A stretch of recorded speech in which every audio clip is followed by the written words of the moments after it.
Hey, fifth grade. Let's talk about transition words.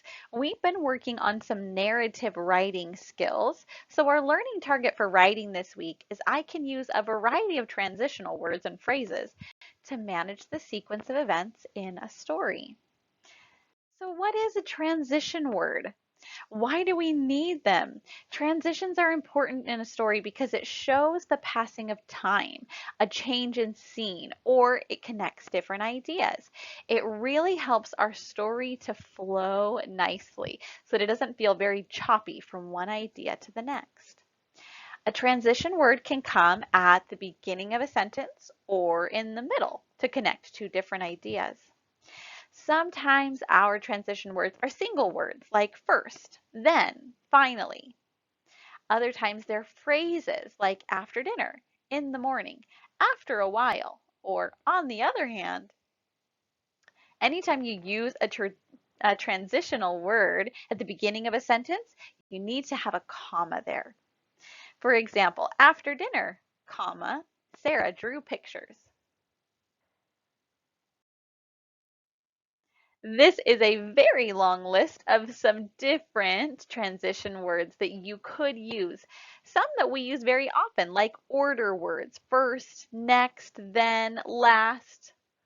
Others that we may use for a very specific reason. If I want to compare one thing to something else, I might say similarly or also. You can pause the video here if you want to look over some of these transition words that can come in handy in our writing. So let's see how this works in action. I'm going to read a very brief excerpt from Caleb's story that we read the other week by Patricia McLaughlin, or we at least read part of. Then we're going to look for that transition word. John repeated softly, a long time ago. Suddenly, Papa stepped backward, as if he had been hit. Our transition word in this short excerpt is suddenly. And you'll notice that suddenly has a comma that comes after it because that transition word is starting off our sentence.